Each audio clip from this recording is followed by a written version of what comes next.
Hola, soy Pedro, y el día que mis propios hijos me dejaron en este asilo, firmando papeles como si se deshicieran de un mueble viejo, fue el día que entendí que el dinero puede envenenar hasta la sangre más cercana. Duele más que cualquier enfermedad.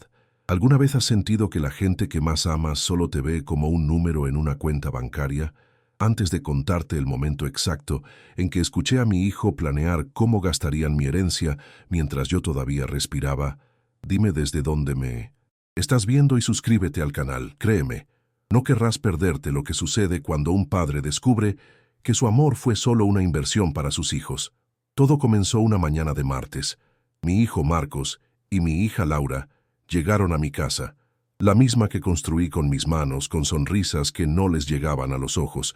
«Papá, es por tu bien», me dijo Laura, mientras Marcos ya estaba subiendo mi maleta al carro. No hubo discusión, no hubo opción. Me hablaron de un lugar de descanso, de cuidados especializados después de mi pequeña caída. Pero yo sabía que estaba bien. Lo que no entendía era la prisa, la forma en que evitaban mi mirada, como si tuvieran vergüenza, pero no de lo que hacían, sino de que yo lo notara. Me sentaron en el asiento trasero como a un niño, y mientras nos alejábamos, vi a Marcos mirando la casa con una extraña codicia en los ojos. No miraba a su padre, miraba su futura propiedad. Los primeros días aquí fueron un infierno silencioso. El olor a desinfectante y a sopa de sobre se te mete en el alma. Las enfermeras son amables, pero están ocupadas.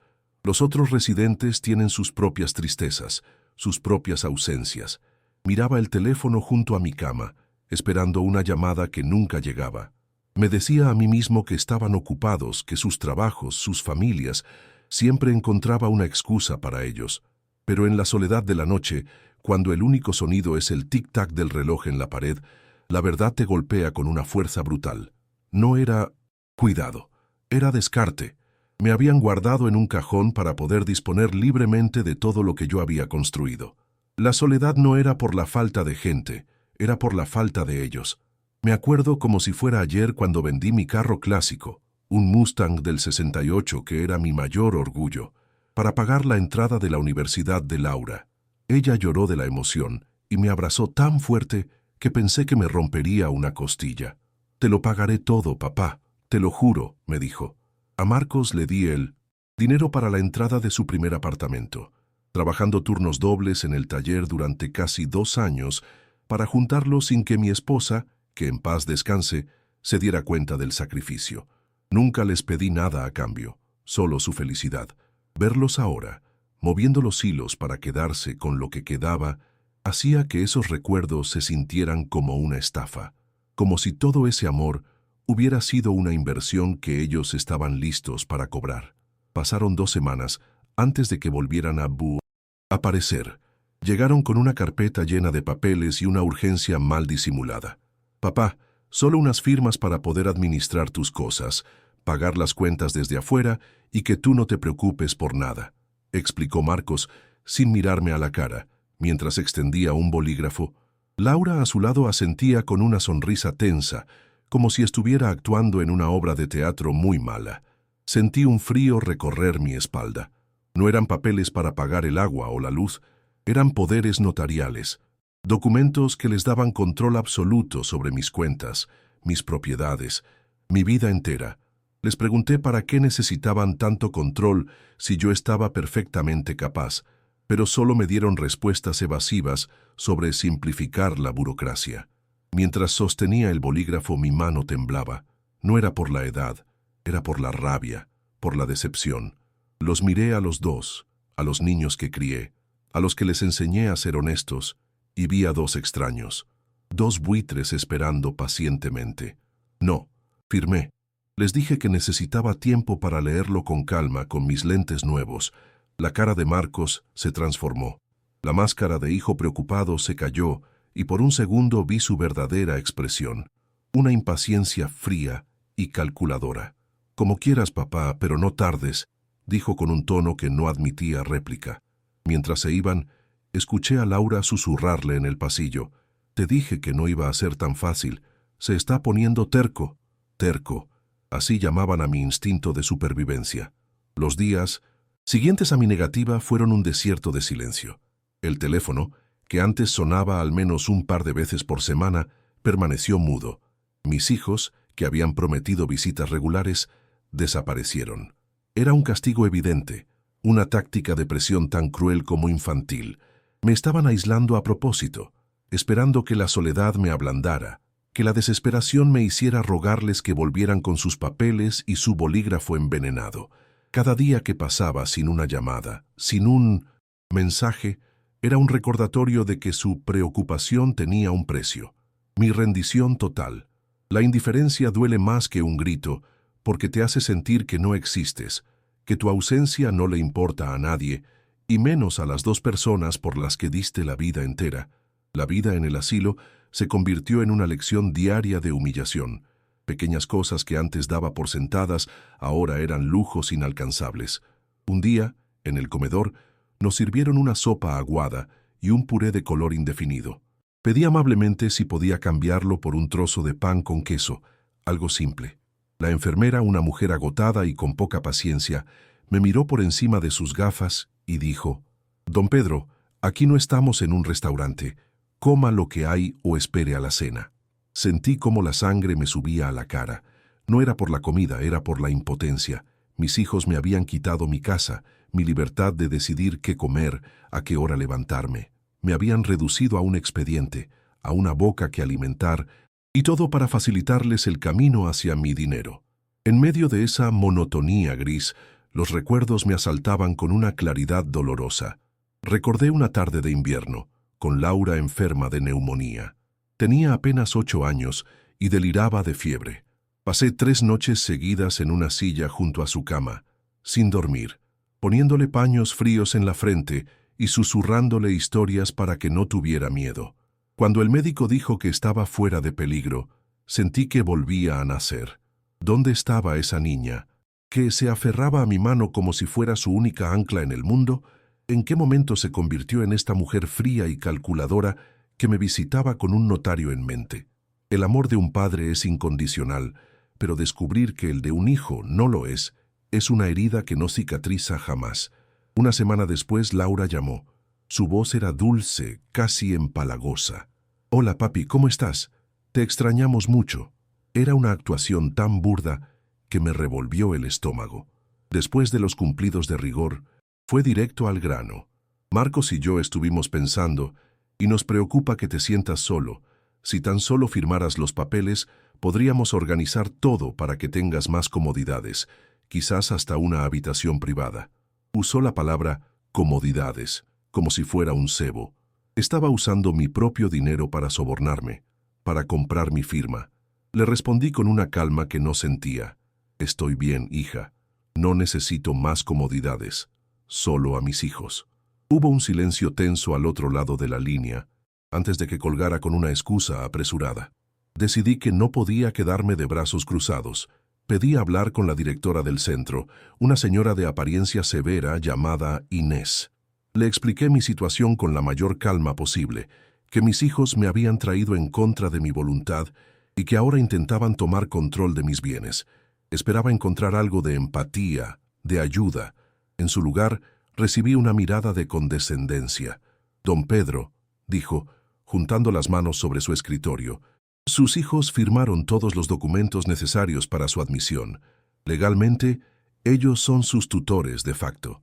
Entiendo que la transición puede ser difícil, pero ellos solo buscan su bienestar». Me di cuenta entonces de que estaba atrapado. Para el mundo exterior, yo era un anciano confundido y ellos, los hijos abnegados. La jaula era perfecta. El golpe de gracia llegó por correo. Una de las enfermeras más jóvenes, una muchacha amable llamada Sofía, me entregó una carta que había llegado para mí. Era un estado de cuenta de una tarjeta de crédito que yo había dado a Marcos para emergencias hace años y que había olvidado por completo. Mis ojos se abrieron como platos al ver los cargos. Cenas en restaurantes caros, ropa de marca, un televisor de pantalla gigante. No eran emergencias, eran caprichos.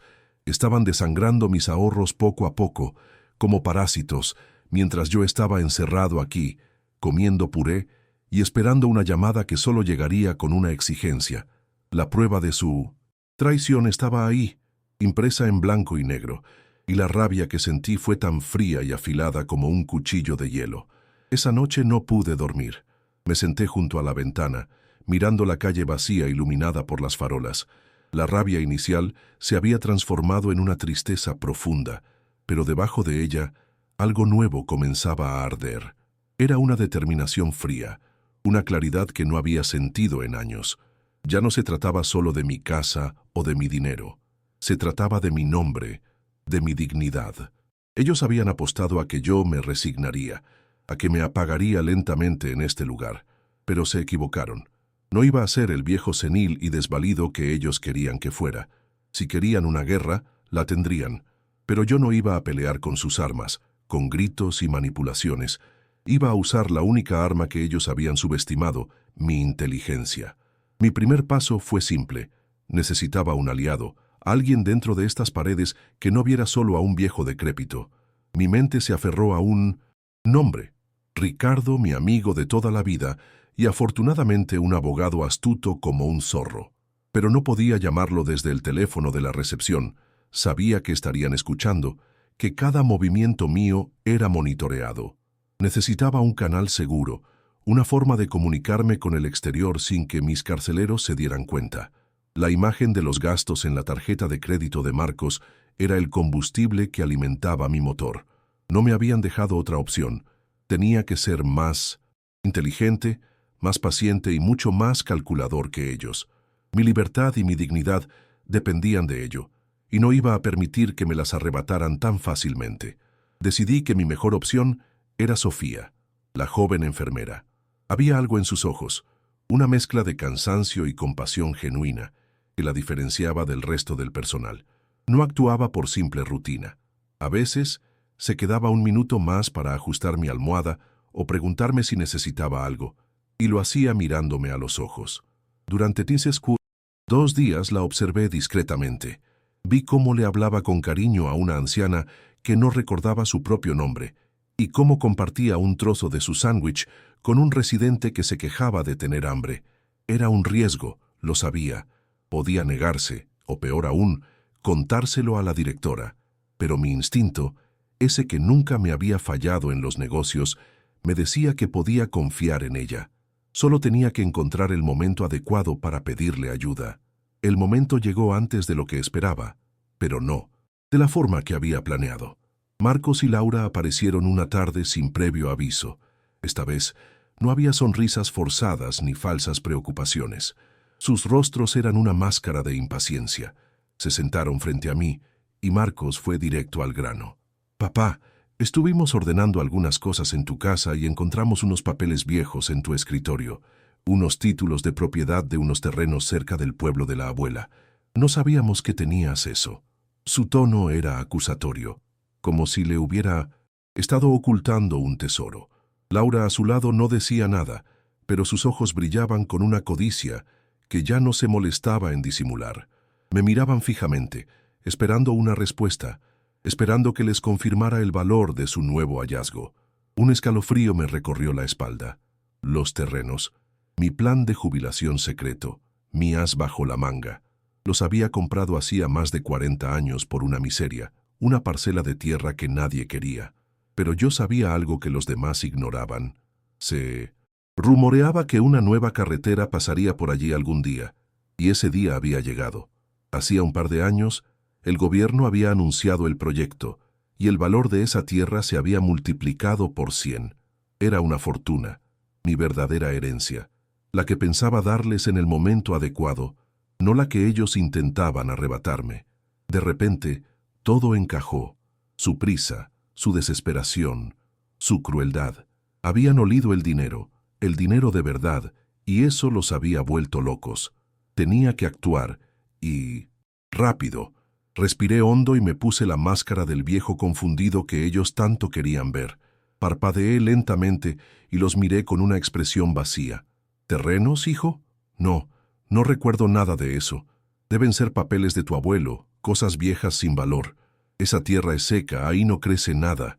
Observé cómo la frustración se apoderaba del rostro de Marcos. Se inclinó hacia adelante, casi gritando. ¿Cómo que no te acuerdas? Son títulos a tu nombre, Pedro Vega. Lo dice aquí. Sacó una copia, arrugada de su bolsillo, y la agitó frente a mi cara. Mantuve mi expresión de inocencia confundida, encogiéndome de hombros. Mi memoria ya no es lo que era, Marcos. Hay días en que ni siquiera sé qué desayuné. Ver su rabia impotente fue un pequeño y amargo placer. Marcos se levantó de golpe, tirando la silla hacia atrás. «Es inútil», le espetó a Laura. «Ha perdido la cabeza por completo. No nos va a decir nada». Luego se volvió hacia mí, y con una voz lenta y exageradamente alta, como si le hablara a un niño tonto, dijo: «Papá, escucha, necesitamos tu firma». La humillación fue como una bofetada. Me estaban tratando como a un idiota en mi propia cara, despojándome de mi intelecto, de mi identidad. Laura intentó calmarlo, pero su intervención fue débil, casi cómplice. Sentí una ola de ira helada recorrer mis venas, pero la contuve. Su arrogancia era mi mejor arma. Me creían acabado, un obstáculo senil que solo necesitaba ser apartado legalmente. No tenían ni idea de contra quién se estaban enfrentando. Esa misma noche, cuando el silencio del asilo era casi absoluto, esperé a que Sofía hiciera su ronda. Cuando pasó por mi puerta, le hice una seña para que entrara. Cerró la puerta suavemente detrás de ella. Saqué de debajo del colchón un pequeño sobre con el dinero que siempre guardaba para emergencias. Se lo extendí. «Sofía, necesito que me hagas un favor muy grande. No es nada malo, te lo juro. Solo necesito que hagas una llamada por mí desde un teléfono seguro». Sus ojos se abrieron de par en par mirando el dinero y luego a mi cara. Le di un trozo de papel con el nombre y el número de Ricardo. «Es mi abogado y mi único amigo. Diles que es una emergencia familiar. Por favor, eres mi única esperanza». Su silencio se sintió como una eternidad mientras decidía si ayudar a un viejo desesperado o proteger su trabajo. Sofía me miró por un largo momento, sus ojos viajando del sobre con el dinero a mi rostro suplicante. Vi la duda, el miedo a perder su empleo, la lucha interna. Luego, con una delicadeza que me desarmó, empujó mi mano con el sobre de vuelta hacia mí. «Guarde su dinero, don Pedro. No lo necesito para hacer lo correcto», susurró, su voz apenas audible. Tomó el pequeño papel con el número de Ricardo y lo guardó en el bolsillo de su uniforme. «Mañana tengo mi día libre. Haré la llamada desde mi casa. Nadie tiene por qué saberlo. Usted solo siga actuando como hasta ahora. Sea el viejito inofensivo que ellos quieren que sea». Una lágrima de gratitud rodó por mi mejilla. En ese instante, esa joven se convirtió en mi única aliada, mi ejército de un solo soldado en una guerra que creía perdida. El día siguiente fue una agonía de espera. Cada vez que escuchaba pasos acercándose a mi puerta, mi corazón se aceleraba, temiendo que fueran Marcos y Laura con más exigencias, o peor aún, con un médico dispuesto a certificar mi supuesta incapacidad. Mantuve mi actuación a la perfección. Caminaba arrastrando los pies, miraba al vacío durante las actividades grupales y hasta derramé un poco de sopa sobre mi camisa para parecer más frágil y torpe. Por dentro, sin embargo, era un volcán de ansiedad. ¿Habría llamado Sofía? ¿Ricardo me creería? La duda es un veneno que te consume lentamente. Al llegar la noche, Sofía entró a darme mi medicación. Mientras me entregaba el vaso de agua, deslizó con disimulo un pequeño papel doblado en la palma de mi mano. Lo abrí cuando se fue. Decía: «Mañana, 10 a.m., visita de un viejo amigo». Ricardo venía. El plan había comenzado. Ricardo llegó puntual, presentándose en recepción como un primo lejano que venía de visita.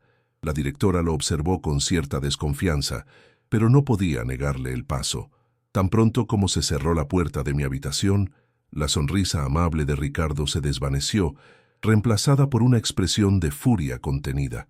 «Pedro, por Dios, ¿qué te han hecho estos malnacidos?», susurró, dándome un abrazo que me transmitió más fuerza que cualquier medicina.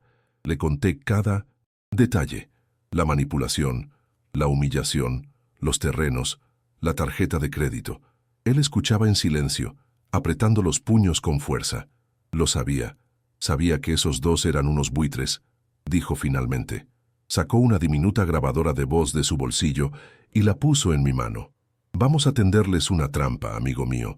Vamos a darles la lección de sus vidas. Tú solo tienes que seguirles el juego un poco más. Diles que estás listo para hablar, pero que quieres hacerlo en tu casa, una última vez por los viejos tiempos. 2 días después, como si hubieran adivinado nuestros planes, mis hijos aparecieron de nuevo. Esta vez no venían solos. Los acompañaba un hombre de aspecto pulcro y sonrisa condescendiente, un psicólogo que habían contratado para evaluarme. Me sentaron en una silla y el hombre empezó a hacerme preguntas absurdas. ¿Qué día es hoy, don Pedro? ¿Sabe quién es el presidente? ¿Recuerda lo que desayunó esta mañana? Respondía todo con una lentitud calculada, fingiendo confusión, como si cada respuesta fuera un esfuerzo monumental. Marcos intervenía constantemente, con falsa preocupación. «¿Ve, doctor? Se le olvidan las cosas. El otro día ni siquiera recordaba ser dueño de unas tierras valiosísimas. Fue la hora más humillante de mi vida. Ser tratado como un niño senil por un extraño pagado para robarme mi propia mente. Aguanté, repitiéndome por dentro, «Es parte del plan, Pedro. Aguanta». Esa misma tarde, Sofía me entregó otra nota de Ricardo. El psicólogo es un fraude, conocido. Tiene 2 denuncias por mala praxis. Ya me estoy encargando de eso. Ahora el movimiento es tuyo. Llámalos. Diles que la visita del doctor te hizo pensar y que quieres arreglar las cosas de una vez. Invítalos a la casa el sábado. Diles que firmarás todo lo que quieran, pero con una condición, que traigan a tus nietos. Diles que quieres despedirte de ellos como es debido. La petición de involucrar a mis nietos, a los hijos de Marcos, me revolvió el estómago. Me parecía una crueldad, innecesaria, pero confiaba en Ricardo. Él veía todo el tablero de ajedrez, mientras que yo apenas era un peón siguiendo sus instrucciones. La idea de usar a los niños me dolía, pero la alternativa, rendirme y dejar que me borraran del mapa, era simplemente impensable. Con el corazón en un puño pedí a una enfermera que me ayudara a marcar el número de Laura. Puse mi voz más frágil y temblorosa que pude. «Hija, soy yo, papá. El doctor me hizo darme cuenta de que ya no puedo solo. Tenían razón». Escuché un suspiro de alivio al otro lado de la línea, un sonido de victoria mal disimulada. «Quiero firmar esos papeles, pero ¿podríamos hacerlo en casa? El sábado. Quiero ver mi casa una última vez. Y por favor, trae a los niños. Necesito darles un abrazo». Hubo un breve silencio, y luego la escuché susurrarle a Marcos, que seguramente estaba a su lado. Calló. El viejo finalmente cedió. Su voz volvió al teléfono, empapada en una dulzura venenosa. «Claro que sí, papi. Lo que tú quieras. Sábado estaremos todos allí. Nos alegra mucho que hayas entrado en razón». Colgaron. La trampa estaba lista, y ellos habían mordido el anzuelo con una avidez repugnante. Los 2 días que faltaban para el sábado fueron los más largos y tensos de mi vida. Ricardo se encargó de todo. Consiguió un permiso de salida temporal del asilo por motivos familiares urgentes, respaldado por el informe de un geriatra de su confianza que contradecía punto por punto al charlatán contratado por mis hijos. Sofía me ayudó a preparar una pequeña maleta con algunas de mis cosas, y en sus ojos vi una mezcla de nerviosismo y orgullo. La noche antes de la reunión, el sueño me fue esquivo. Me quedé sentado junto a la ventana, mirando la oscuridad, pensando en mi esposa, Elena. ¿Qué diría ella si viera en lo que se habían convertido nuestros hijos, la obra de nuestras vidas? Sentí una tristeza profunda, pero también una determinación de acero. No estaba haciendo esto por venganza, o al menos no solo por eso. Lo hacía por respeto a todo lo que Elena y yo habíamos construido. Lo hacía por mi dignidad. El sábado llegó con un cielo gris y plomizo, un reflejo perfecto del nudo que sentía en el estómago. Ricardo me recogió del asilo y durante el trayecto a mi casa no dijimos una palabra. No era necesario. Al llegar la sensación fue extraña, como visitar la casa de un fantasma. Olía a cerrado, a vida en pausa. Mis hijos ya estaban allí, en mi sala de estar, con mis nietos correteando ajenos a la tensión. Marcos tenía un maletín de cuero sobre la mesa del comedor, y su sonrisa era la de un cazador que acorrala a su presa. Laura me abrazó, pero su abrazo era frío, un mero trámite. Me guiaron a la cabecera de la mesa, el lugar que siempre había sido mío, pero ahora me sentía como un prisionero en el banquillo de los acusados, a punto de firmar mi propia sentencia de muerte. Se sentaron frente a mí, y Marcos abrió el maletín con un chasquido que resonó en el silencio de la casa. Extendió los documentos sobre la madera pulida, una serie de papeles que representaban el fin de mi autonomía, la entrega de todo por lo que había trabajado. «Bueno, papá, aquí está todo, como acordamos», dijo, su voz con un tono de falsa solemnidad. «Solo tienes que firmar aquí, y podremos empezar a cuidarte de verdad, sin todas estas preocupaciones legales». Me pasó un bolígrafo caro, pesado. Lo tomé, sintiendo el frío del metal en mis dedos temblorosos. Mis ojos se desviaron por un segundo hacia mis nietos, que ahora jugaban con mis viejos soldaditos de plomo. Eran tan inocentes, tan ajenos a la avaricia que envenenaba a sus padres. Sostuve el bolígrafo sobre la línea de puntos y por un instante vi el brillo de la victoria en los ojos de mis hijos. Y entonces, con una calma que no sabía que poseía, bajé el bolígrafo lentamente y lo puse junto a los papeles. Levanté la vista y los miré, uno por uno, directamente a los ojos. Mi voz, cuando hablé, ya no era la de un anciano frágil y confundido. Era firme, clara y cortante como un cristal roto. No voy a firmar absolutamente nada. La sonrisa de Marcos se congeló. Laura parpadeó confundida. «Papá, no empieces otra vez. Ya hablamos de esto.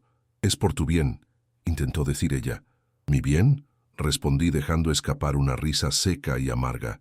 «O el bien de ustedes. Díganme, ¿ya decidieron si se comprarán el auto deportivo o harán el viaje a Europa primero con el dinero de los terrenos?» El shock en sus rostros fue mi primera pequeña victoria. La confusión dio paso a la ira en la cara de Marcos. «¿De qué demonios estás hablando? El doctor dijo que...» «Ah, sí, el doctor», lo interrumpí, inclinándome hacia adelante. «¿Te refieres al especialista que contrataron? Ese que casualmente tiene 2 denuncias pendientes por certificar falsamente la incapacidad de ancianos para que sus familias puedan vaciar sus cuentas bancarias». Mi abogado, Ricardo, encontró esa información muy interesante. En ese preciso momento, como si fuera una señal, la puerta de la cocina se abrió y Ricardo entró en la sala, con una carpeta bajo el brazo. Las caras de mis hijos pasaron del shock al pánico. Saqué de mi bolsillo los estados de cuenta de la tarjeta de crédito y los arrojé sobre la mesa. Y también encontré esto: cenas, ropa, lujos. ¿Estas eran las emergencias, Marcos? ¿Para esto me encerraron en ese lugar? La sangre había desaparecido por completo del rostro de Laura. Estaban atrapados, pero aún no había terminado. Saqué la pequeña grabadora de voz que Ricardo me había dado y la coloqué sobre la mesa, junto a los papeles que ellos querían que firmara. Apreté el botón de reproducir. La voz de Laura, metálica y cruel, llenó el silencio de la sala. «Te dije que no iba a ser tan fácil, se está poniendo terco». Luego la de Marcos: «No te preocupes, si no firma, conseguiremos que el doctor lo declare incompetente. Para cuando se dé cuenta, ya habremos vendido los terrenos». Apagué la grabación. El silencio que siguió fue más pesado que una lápida. Mis nietos habían dejado de jugar y nos miraban, sintiendo la atmósfera tóxica. Creían que me estaba volviendo loco, dije, mi voz ahora cargada con el peso de toda la traición. «Pero la soledad te da algo que ustedes nunca tendrán: tiempo para pensar y claridad para ver a las personas por lo que realmente son». Ricardo se acercó a la mesa y abrió su propia carpeta, colocando un nuevo juego de documentos sobre los que mis hijos habían traído.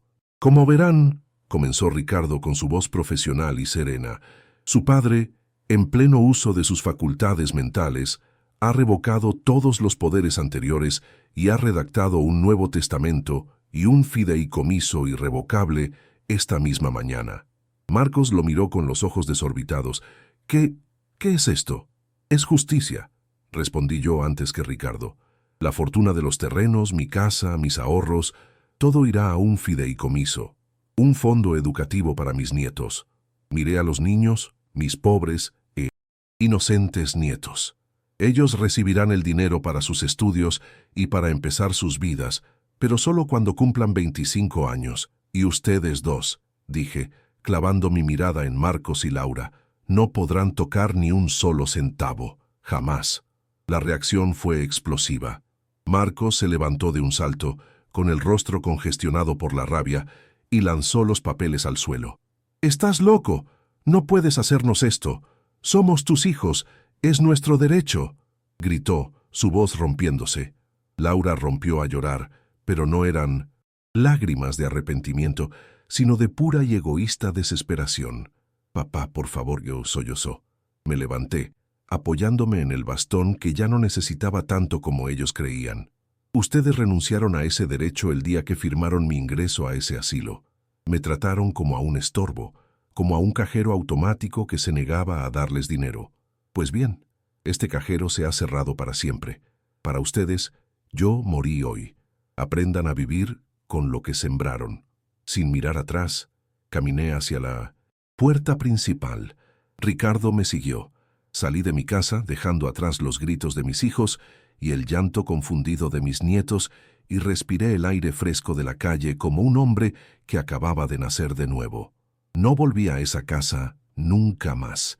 Ricardo me llevó a su hogar esa tarde, y mientras me sentaba en su sofá, con una taza de té temblando en mis manos, sentí un vacío inmenso. No era tristeza, no era alegría, era la calma que sigue a una tormenta devastadora. Todo por lo que había vivido, mi familia, se había derrumbado frente a mis ojos, demolido por mi propia mano. Esa noche, en una habitación de huéspedes que olía a libros viejos y a amistad, dormí por primera vez en meses sin pesadillas. Había perdido a mis hijos, sí, pero en el proceso me había encontrado a mí mismo, al Pedro que se negaba a ser borrado, al hombre que mi esposa Elena siempre supo que era. La libertad tenía un sabor amargo, pero era 1000 veces mejor que el dulce veneno de su falsa preocupación. A la semana siguiente, con la ayuda de Ricardo, puse la casa en venta. Cada objeto, cada mueble era un fantasma de un pasado que ya no existía. Fue doloroso, pero necesario. No quería vivir rodeado de los ecos de su traición. Con el dinero, compré un pequeño apartamento en una zona tranquila de la ciudad, con un balcón donde podía cuidar mis macetas de geranios como solía hacer con Elena. Volví a las cosas simples, prepararme mi propio café por la mañana, leer el periódico sin prisas, caminar por el parque.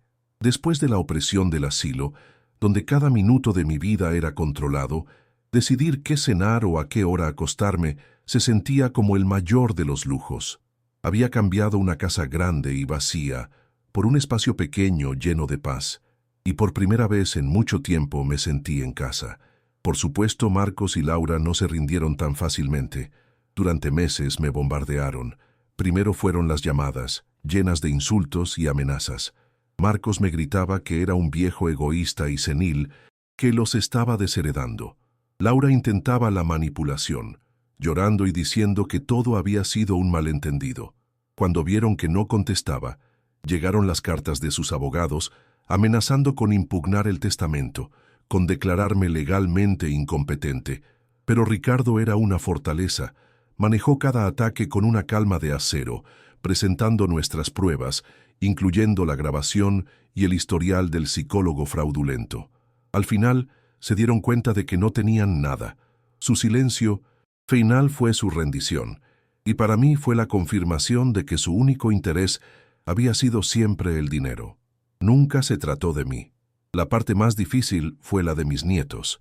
Sabía que sus padres los usarían como arma, que les contarían una versión retorcida de la historia donde el abuelo malo los había abandonado. Me dolía en el alma no poder verlos crecer, no poder llevarlos a pescar o contarles historias, pero acercarme a ellos significaba abrir una puerta a sus padres, y esa puerta tenía que permanecer cerrada para siempre. A través del fideicomiso, me aseguré de que nunca les faltara nada para su educación y su futuro. Cada cumpleaños y cada Navidad, Ricardo se encarga de que reciban un regalo y una carta mía, sin remitente. En ellas les digo que los quiero, que siempre estoy pensando en ellos y que espero que un día, cuando sean mayores, entiendan que algunas decisiones, aunque duelan, se toman por amor a la dignidad. El tiempo, como siempre, puso todo en su lugar. Un viejo amigo en común me contó que Marcos, que había construido un estilo de vida basado en una herencia que nunca llegó, tuvo que vender su lujosa casa y su negocio quebró. Se ahogó en las deudas que había acumulado, presumiendo de una fortuna que no era suya. Laura y su esposo se divorciaron.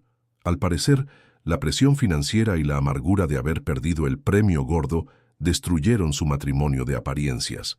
No sentí alegría al escuchar eso, solo una profunda melancolía. Cosecharon exactamente lo que sembraron.